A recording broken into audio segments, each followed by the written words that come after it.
Bienvenue sur le monde du cinéma, la chaîne qui rend hommage aux destins marquants, tragiques et parfois méconnus du monde du cinéma.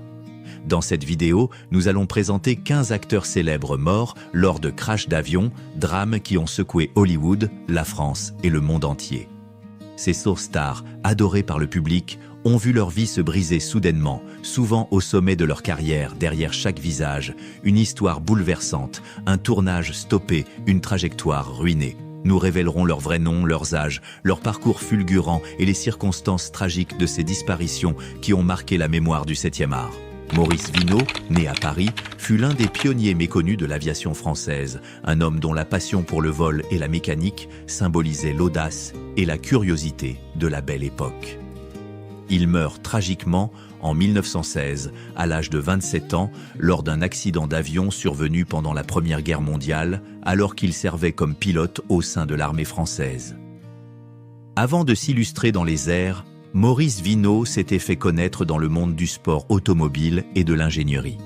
Associé à la célèbre marque Vineau en Deguingant, fondée par sa famille et réputée pour ses voitures de course innovantes, il s'était imposé comme un talent prometteur et visionnaire. Aventurier dans l'âme, il rejoint les rangs des aviateurs dès les débuts de l'aviation militaire, où il met à profit son talent de mécanicien et son instinct de pilote. Courageux et inventif, il appartenait à cette génération de jeunes hommes fascinés par la conquête du ciel, prêts à risquer leur vie pour faire progresser la science et défendre leur pays. Sa mort prématurée, survenue en plein essor technologique, mit fin à une carrière prometteuse, mais contribua à forger la légende des premiers héros de l'ère. Maurice Vineau demeure aujourd'hui le symbole d'un rêve interrompu, d'un destin brisé trop tôt dans le ciel noir Paris. Harriet Tobey, née en 1929 à New York, fut une danseuse et actrice américaine dont la carrière alliait élégance, grâce et passion pour les arts du spectacle. Elle meurt tragiquement le 28 septembre 1962, à l'âge de 33 ans, dans le crash d'un avion de ligne près du mont Canigou, dans les Pyrénées, alors qu'elle voyageait de Palma de Majorque vers la France issue du prestigieux monde du ballet. Harriet Tobey se distingue très jeune par son talent exceptionnel et sa présence magnétique sur scène. Formée à la danse classique, elle rejoint plusieurs compagnies renommées avant de s'orienter vers le cinéma et le théâtre, où son allure raffinée et sa maîtrise du mouvement fascinent les spectateurs. Elle apparaît dans plusieurs productions des années 1950 et 1960, tant à Broadway qu'en Europe, où elle conquiert le public par son charme, sa discipline et son professionnalisme. Artiste cosmopolite, Harriet Tobey symbolisait la beauté et la rigueur de la danse américaine à son apogée, tout en incarnant la liberté et la modernité d'une époque en pleine mutation. Sa disparition soudaine, au sommet de son talent, a plongé le monde artistique dans une profonde tristesse. Aujourd'hui encore, son souvenir reste celui d'une étoile gracieuse, tombée trop tôt du ciel, une lumière éteinte dans la nuit noire Paris. Thierry Sabine, né en juin 1949 à Neuilly-sur-Seine, fut bien plus qu'un simple organisateur. Il était un aventurier dans l'âme, un visionnaire animé par une soif insatiable de découverte et de dépassement. Créateur du légendaire rallye Paris-Dakar, il a transformé une simple intuition en l'une des plus grandes épreuves sportives de tous les temps. Le 14 janvier 1986, alors qu'il n'a que 36 ans, sa vie s'arrête brutalement lors d'un accident d'hélicoptère au Mali, en pleine édition du rallye qu'il avait lui-même façonné. Cette tragédie met fin à une odyssée personnelle, mais scelle à jamais le mythe de l'homme qui avait fait du désert un théâtre d'aventure.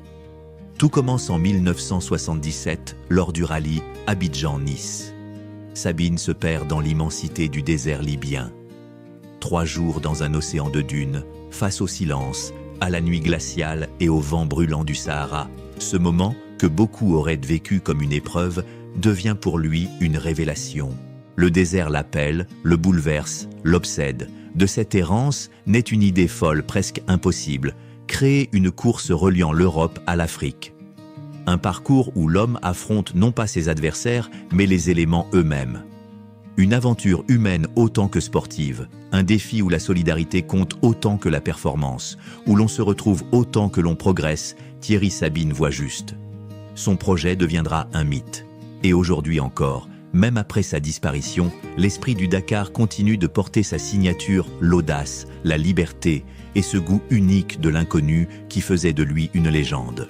Emiliano Sala, né le 31 octobre 1990 à Cululu en Argentine, était un footballeur talentueux dont la trajectoire fut brisée en plein envol. Il disparaît tragiquement le 21 janvier 2019 dans un accident d'avion au-dessus de la Manche alors qu'il rejoignait Cardiff pour débuter une nouvelle étape de sa carrière. Après avoir signé un contrat avec le club gallois Sala, s'était fait connaître en France, notamment au FC Nantes, où il était devenu l'un des attaquants les plus redoutés de Ligue 1 grâce à son instinct de buteur, sa générosité sur le terrain et son humilité exemplaire. Avec son numéro 9, il portait fièrement les couleurs jaunes et vertes, inscrivant plus de 40 buts sous le maillot nantais et conquérant le cœur des supporters issus d'un milieu modeste. Emiliano Sala incarnait la persévérance et la passion pure du football, gravissant les échelons un à un sans jamais perdre son humanité. Sa disparition brutale, survenue alors qu'il s'apprêtait à réaliser son rêve de jouer en Premier League, a bouleversé le monde entier et plongé le sport dans le deuil. Aujourd'hui encore, Emiliano Sala demeure un symbole d'espoir, de courage et de destin inachevé. Une lumière éteinte trop tôt, gravée à jamais dans la mémoire collective noire Paris. Roland Garros, né le 6 octobre 1888 à Saint-Denis de la Réunion, fut un pionnier de l'aviation française et un héros légendaire dont le nom brille encore aujourd'hui sur les cours du célèbre stade parisien qui lui rend hommage. Il meurt tragiquement le 5 octobre 1918, à la veille de son 30e anniversaire, abattu en plein vol lors d'un combat aérien au-dessus des Ardennes pendant la Première Guerre mondiale. Aviateur audacieux et inventif, Garros marque l'histoire en devenant, le 23 septembre 1913, le premier homme à traverser la Méditerranée en avion, reliant Fréjus à Bizerte après un vol de plus de 7 heures. Un exploit qui fit de lui une icône mondiale du progrès et du courage. Ingénieur ingénieux, il fut également l'un des premiers à concevoir un système de tir synchronisé à travers l'hélice, une innovation majeure dans l'aviation de guerre passionnée, patriote et visionnaire. Roland Garros incarna l'esprit d'aventure et le dépassement de soi, repoussant les limites du possible dans un monde encore émerveillé par le vol. Sa mort héroïque en pleine mission scella sa légende.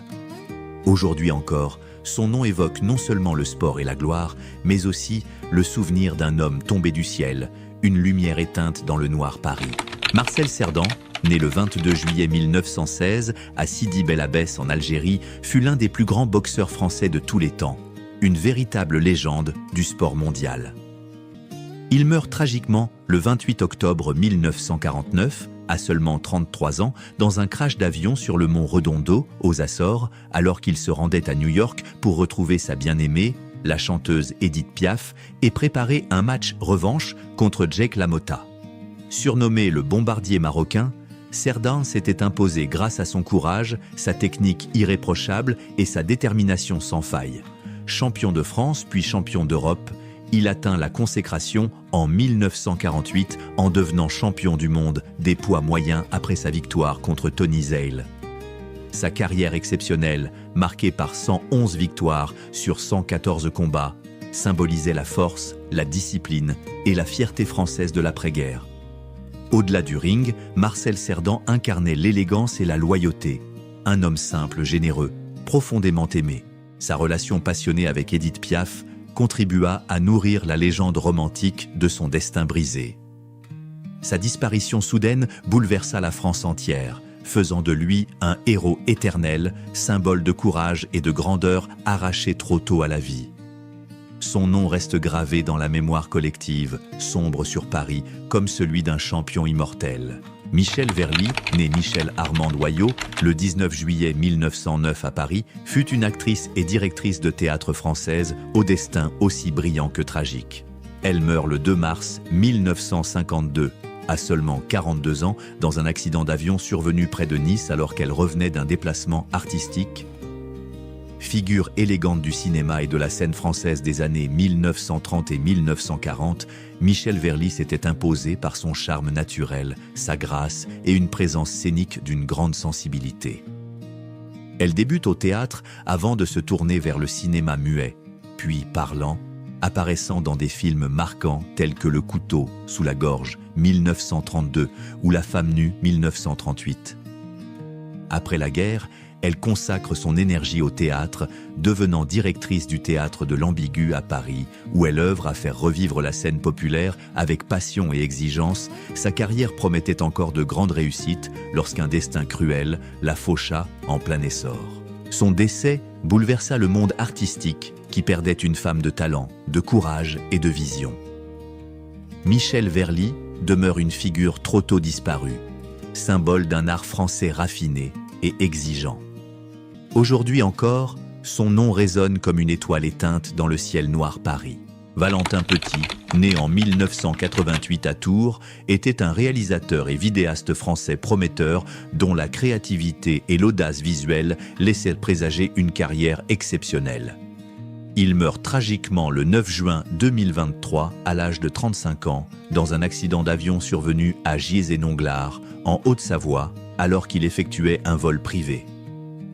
Passionné par l'image et le rythme, Valentin Petit s'était imposé comme l'un des talents les plus innovants de sa génération dans le domaine du clip et de la publicité. Fondateur de la société de production Audacity, il collabora avec de nombreux artistes de renom tels que Booba, Gims, Soprano, Nekfeu ou encore DJ Snake, signant des clips marquants par leur esthétique soignée, leur narration percutante et leur sens aiguisé du détail. Son style, mêlant modernité urbaine, énergie brute et poésie visuelle, avait conquis un large public et influencé une nouvelle génération de réalisateurs. En parallèle, il s'orientait vers la fiction, préparant des projets cinématographiques ambitieux qui laissaient entrevoir une voie singulière du cinéma français. Sa disparition brutale a profondément bouleversé le monde de l'audiovisuel, qui perdait un esprit libre, visionnaire et passionné. Valentin Petit laisse derrière lui une œuvre courte mais vibrante, symbole d'une créativité fulgurante, éteinte trop tôt dans le ciel noir Paris. Joe Lara, né William Joseph Lara, le 2 octobre 1962 à San Diego, en Californie, fut un acteur, mannequin et chanteur américain connu pour son charisme et ses rôles d'aventure, notamment celui de Tarzan. Il meurt tragiquement le 29 mai 2021 à l'âge de 58 ans dans un accident d'avion près de Nashville, Tennessee, aux côtés de son épouse Gwen Shamblin et de plusieurs passagers. Joe Lara se fait connaître dans les années 1990 grâce au téléfilm Tarzan in Manhattan, 1989 qui lui ouvre la voie vers la série Tarzan, The Epic Adventures 1996 à 1997, où il incarne un Tarzan à la fois sauvage et noble, mêlant action, romantisme et philosophie. Sa silhouette athlétique, son regard intense et son énergie en faisaient une figure emblématique du petit écran. En parallèle, Lara poursuit une carrière musicale dans la country et le rock, enregistrant plusieurs titres reflétant son esprit libre et aventurier. Malgré une notoriété fluctuante, il demeurait une personnalité appréciée pour son authenticité et sa passion pour la vie. L'accident qui lui coûta la vie mit fin à un parcours singulier, partagé entre Hollywood et la musique, entre gloire et simplicité. Joe Lara reste une figure fascinante du cinéma et de la télévision des années 1990, une étoile déchue dont le souvenir plane encore dans le ciel noir Paris. Antoine de Saint-Exupéry, né le 29 juin 1900 à Lyon, fut l'un des plus grands écrivains, aviateurs et humanistes français du XXe siècle. Il disparaît tragiquement le 31 juillet 1944 à l'âge de 44 ans lors d'une mission de reconnaissance aérienne au-dessus de la Méditerranée aux commandes de son avion Lockheed P-38 Lightning. Son corps ne sera jamais retrouvé, nourrissant le mythe de l'écrivain envolé dans le ciel qu'il aimait tant. Pilote de l'Aéropostale avant de devenir héros de guerre, Saint-Exupéry avait vécu les grandes heures de l'aviation naissante, reliant Toulouse, Dakar et Buenos Aires, dans des conditions souvent périlleuses, mais c'est sa plume qui l'a rendu immortel. Auteur d'œuvres majeures telles que Vol de nuit, Terre des hommes et surtout Le Petit Prince, conte philosophique et poétique devenu un chef-d'œuvre universel, traduit dans plus de 400 langues. À travers ses écrits, il célébrait la fraternité, le courage et la responsabilité humaine face aux défis du monde moderne. Entre ciel et mots, il sut unir l'aventure et la réflexion, le rêve et la sagesse. La mort de Saint-Exupéry, englouti dans le silence du ciel, symbolise la fusion ultime entre l'homme et son idéal. Aujourd'hui encore, son étoile brille sans faiblir, inaltérable, au-dessus du noir Paris. Daniel Balavoine, né le 5 février 1952 à Alençon, était l'une des voix les plus puissantes et les plus engagées de la chanson française des années 1980. À seulement 33 ans, il disparaît tragiquement le 14 janvier 1986 dans un accident d'hélicoptère au Mali lors du rallye Paris-Dakar, alors qu'il participait à une mission humanitaire destinée à installer des pompes à eau pour les populations africaines. Auteur, compositeur, interprète, au talent exceptionnel, il s'impose dès la fin des années 1970 avec des titres comme Le Chanteur, Mon Fils, Ma Bataille, Sauver l'amour ou encore L'Aziza, un hymne vibrant contre le racisme. Sa voix, d'une puissance rare capable de passer de la douceur à la révolte, incarnait à la fois la colère et l'espoir d'une génération en quête de justice et de sens. Balavoine n'était pas seulement un artiste remarquable, il était un homme profondément humain, sensible aux causes sociales et politiques. Il s'engageait avec passion pour la jeunesse, la paix et la solidarité, refusant les compromis du show business et préférant toujours la vérité à la facilité. Sa disparition brutale a laissé un vide immense dans la musique française, transformant son héritage en symbole d'idéal, de courage et de sincérité. Encore aujourd'hui, Daniel Balavoine demeure une icône intemporelle, une étoile disparue trop tôt dont la voix continue de résonner avec force et émotion. Patrick Lancelot, né le 12 mai 1947 à Paris, était un réalisateur et scénariste français talentueux, reconnu pour son regard sensible et sa maîtrise du drame psychologique à la télévision.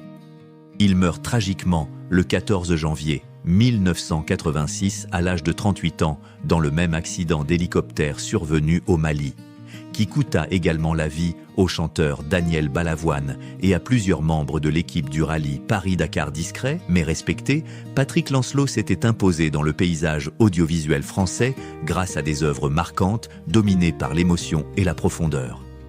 Il avait notamment réalisé plusieurs téléfilms salués pour leur réalisme et leur humanité, parmi lesquels Les 5 dernières minutes et Messieurs les jurés, témoignant de son sens du détail et de sa capacité à explorer la complexité des âmes humaines.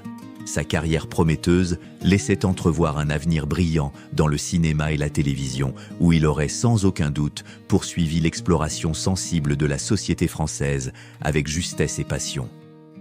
Sa disparition brutale, survenue au sommet de son talent, a laissé un vide dans le monde de la réalisation, rappelant la fragilité de la vie et la cruauté du destin. Patrick Lancelot demeure aujourd'hui une figure méconnue mais précieuse. Un artiste emporté trop tôt, dont l'empreinte reste à la fois sombre et lumineuse dans la mémoire du cinéma français. Gérard Leclerc, né le 2 septembre 1941 à Neuilly-sur-Seine, était l'une des figures les plus respectées du journalisme français. Il meurt tragiquement le 15 août 2023 à l'âge de 71 ans dans un crash d'avion près de Lavaux-sur-Loire alors qu'il se rendait à La Baule pour un engagement familial. Frère du chanteur Julien Clerc, Gérard Leclerc s'était imposé par son sérieux, sa rigueur et son élégance intellectuelle dans le paysage médiatique. Journaliste politique reconnu, il fit ses débuts à France Inter avant de poursuivre une brillante carrière à France 2, LCI, puis CNews, où il devint éditorialiste et analyste respecté. Homme de conviction et d'écoute, il savait décrypter la complexité du monde avec justesse et humanité, tout en conservant un ton mesuré et une parole sincère. Passionné par la vie publique, il mêlait savoir et bienveillance, une qualité rare dans un milieu souvent agité. En dehors des plateaux, il menait une vie discrète, profondément attachée à sa famille et à la culture. Sa disparition soudaine a profondément ému la France, tant il incarnait la droiture et la clarté d'un journalisme exigeant et profondément humain. Gérard Leclerc laisse derrière lui l'image d'un esprit libre, d'un homme de parole et de lumière, tombé dans les ombres d'un ciel noir Paris. Elle, Stoppard, née en 1945 à Paris, était une actrice et comédienne française dont la carrière, bien que trop brève, fut marquée par une intensité rare et une sensibilité artistique profonde. Elle meurt tragiquement le 14 janvier 1986 à l'âge de 40 ans dans l'accident d'hélicoptère survenu au Mali lors du rallye Paris-Dakar qui coûta également la vie à Daniel Balavoine, Patrick Lancelot et d'autres membres de l'équipe humanitaire issue d'une famille d'artistes. Lizar, sœur du célèbre acteur Jean Topart, s'était rapidement fait remarquer pour son élégance naturelle et son talent à incarner des personnages complexes, que ce soit au théâtre ou à la télévision. Elle participa à plusieurs productions dramatiques saluées pour leur authenticité et leur justesse, apportant à chaque rôle une émotion sincère, contenue et profondément humaine. Artiste discrète mais passionnée, elle représentait cette génération d'actrices attachées à la vérité du jeu plutôt qu'à la quête de célébrité. Sa disparition brutale, au cœur d'une mission de solidarité, révéla encore davantage la dimension profondément généreuse et humaine de sa personnalité.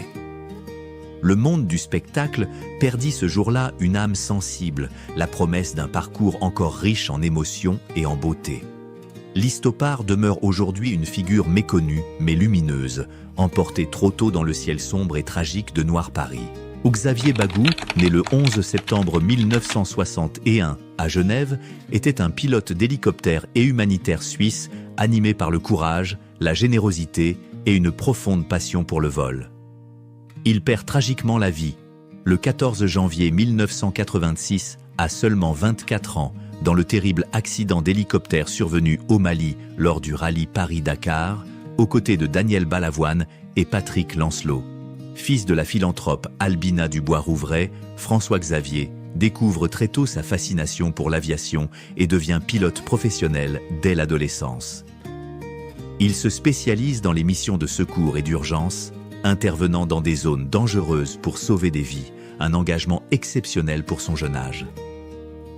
Avant sa disparition, il avait mené de nombreuses opérations humanitaires, notamment en Afrique, où il apportait aide, soutien et espoir aux communautés isolées. Sa mort bouleversa profondément sa famille ainsi que le monde humanitaire. En son honneur, sa mère créa la fondation François-Xavier Bagou FXB, consacrée à la lutte contre la pauvreté et au soutien des enfants vulnérables à travers le monde. Au-delà de la tragédie, son nom continue de briller à travers des actions de solidarité et de compassion. François-Xavier Bagou demeure une figure lumineuse d'altruisme et de bravoure, une étoile tombée trop tôt du ciel sombre de Paris. Et voilà, nous avons ravivé le souvenir de 15 artistes partis trop tôt dans de tragiques accidents aériens. Leurs œuvres et leurs talents continuent de traverser le temps, témoins éternels de leur grandeur. Si cet hommage vous a ému, likez, commentez et abonnez-vous pour découvrir d'autres récits puissants et émouvants.